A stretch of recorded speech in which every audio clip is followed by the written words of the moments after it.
నిండా డబ్బులు ఉన్నా సరే, యజ్ఞోపవీతం తప్ప ఏమీ లేకపోయినా సరే చాలండి. యజ్ఞోపవీతం ఏమైనా సామాన్యమా? గాయత్రి మంత్రం హక్కు ఎవరికి ఉందండి? ఎంత అదృష్టం అది! దాన్ని హాయిగా ఇలా పట్టుకుని జపం చేసుకుంటుంటే ఎంత ఆనందంగా ఉంటుంది. వీలైతే సహస్ర గాయత్రి చేస్తూ కనీసం 108 అయినా పొద్దున్న సాయంత్రం సంధ్యావందన సమయంలో చేసేలా చేయాలి. ఉద్యోగాల కారణంగా మధ్యాహ్నం కుదరదు, లేదా అది కూడా చేసేవారు. ఉద్యోగం ఉన్నా కూడా చేయొచ్చు. అందుకే నేను ఒక విజ్ఞప్తి చేస్తాను, దయచేసి మరీ చాదస్తానికి పోకండి. పిల్లలు చేస్తామంటే చెయ్యనివ్వండి. ఉతికిన బట్టలు ఉంటే చాలు. పట్టుబట్ట ఇలా కట్టాలి అలా కట్టాలంటే వీడు మొత్తం మానేస్తాడు. ఇక్కడ ఇంత చాదస్తం పెట్టకండి. ముందు చేయనివ్వండి. పర్వాలేదురా, ఉతికిన బట్ట ఉంటే చాలు. లుంగి అయినా పర్వాలేదు, ముందు కూర్చో, చేసుకో, ఓ చోట కూర్చో అని చేస్తే రేపొద్దున్న ఒక్క దెబ్బ తగిలిందనుకోండి జీవితంలో, ఇక వదిలిపెట్టండి దేవుణ్ణి. అది బాగా ఉపయోగిస్తుంది. ఈ జపం, గాయత్రి జపం మామూలు ఏం విషయం కాదు. అది నా గాయత్రియా పరమంత్రం నమాతు పరదైవతం.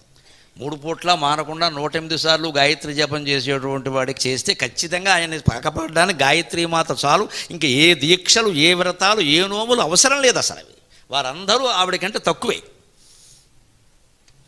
అంత గొప్ప శక్తినిస్తుంది అది. అలా అంత విశ్వాసం అనుకున్నప్పుడు దామోదరం అయితే ఏం పోయిందంటే హాయిగా జపం చేసుకుంటూ కూర్చుంటాం.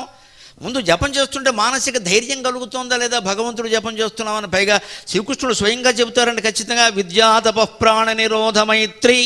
భాగవతంలో ఉద్ధవుడికి చెబుతాడు, నేను దేనికి లొంగనయా, మనస్సులో చేసే జపానికి లొంగుతానని చెప్పాడు. విద్యా తప ప్రాణ నిరోధ మైత్రి తీర్థాభిషేక వ్రతదాన జప్యై నా అత్యంత శుద్ధిం లభతేంతరాత్మ యదా యథా హృదిస్థే భగవత్యనంతే అంటాడు.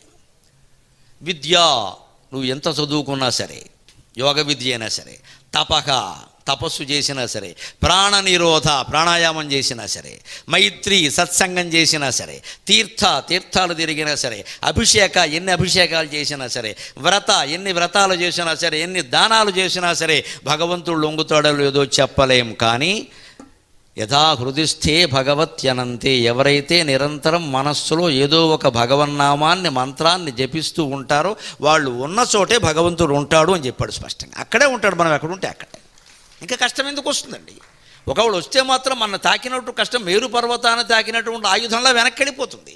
కష్టాన్ని మనం ఎదిరించాల్సిన పనేమీ లేదు. ఇక్కడ ఎదిరించాల్సిన పని ఇలా మనం స్థిరంగా నిలబడితే అది మన తాకి వెళ్ళిపోతుంది. కవచం తొడిగినటువంటి వీరుణ్ణి ఆయుధం ఏం చేయలేదండి.